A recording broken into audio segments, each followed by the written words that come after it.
Aujourd'hui, on va plonger dans un texte éthique assez fascinant qui date du 8e siècle, le traité sur les droits de l'imam Zayn al-Abidin. C'est un texte qui nous propose de voir la notion de responsabilité sous un angle complètement différent. Cette question, elle est vraiment au cœur de tout. Au lieu de se concentrer sur les droits que l'on possède, ce traité nous demande de réfléchir aux droits que tout et tout le monde a sur nous. C'est un vrai changement de perspective. Cette citation, elle nous met direct dans le bain.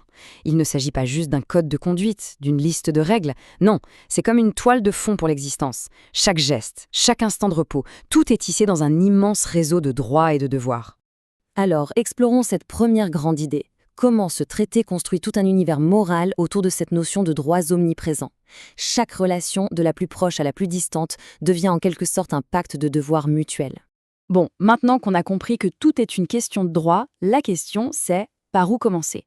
Eh bien, le traité propose une sorte de clé de voûte, un droit fondamental unique, d'où tout le reste découle. Et ce qui est assez incroyable, c'est la simplicité de la structure.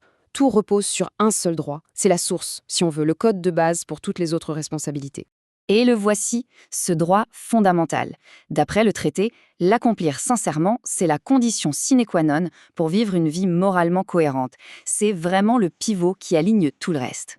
Alors, du divin, le traité nous ramène à quelque chose de beaucoup plus intime, notre propre corps.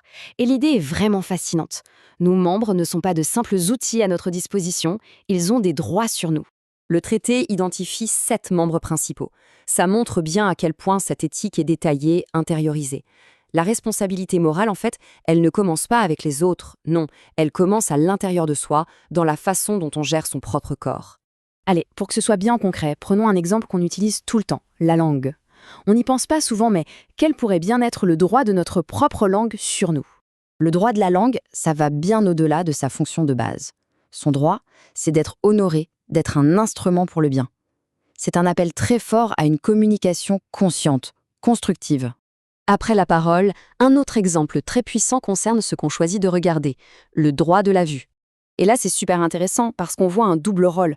La vue a le droit d'être protégée de ce qui est nuisible, mais elle a aussi le devoir d'être utilisée comme une porte d'entrée vers la connaissance. C'est une éthique de l'usage et de la protection. Ok, on a vu les droits de notre corps.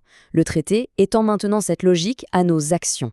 Même les rituels spirituels, comme la prière, ne sont pas de simples gestes. Ce sont des relations qui ont, elles aussi, leurs propres droits. Donc le droit de la prière, ce n'est pas de l'accomplir de façon mécanique. C'est de l'honorer avec un état d'esprit particulier. L'humilité, la concentration et la pleine conscience d'être en présence du divin. De nos actions personnelles, le traité élargit encore le cercle pour englober toutes nos interactions humaines. Et c'est là, dans le domaine de l'éthique sociale, qu'on découvre vraiment toute l'ampleur de ce texte. Plus de 50 droits, c'est énorme. Le traité couvre un éventail d'interactions vraiment stupéfiant.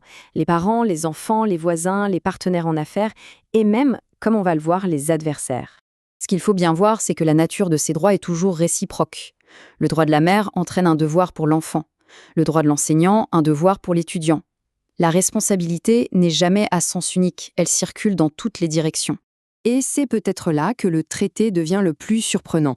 Il ne se contente pas de régir les relations amicales ou familiales, sa logique éthique va jusqu'à s'appliquer aux situations de conflit. L'approche est d'une finesse morale incroyable. Si l'adversaire a raison, le devoir est de devenir son propre juge et de lui accorder une justice totale. S'il a tort, le devoir est la douceur, pour ne pas ajouter l'injustice à l'agressivité. Alors, si on prend un peu de recul, quelle est la vision d'ensemble qui se dégage de ce texte? Eh bien, on voit se dessiner une véritable charte morale pour la vie. La conclusion du traité lui-même, elle résume très bien son ambition.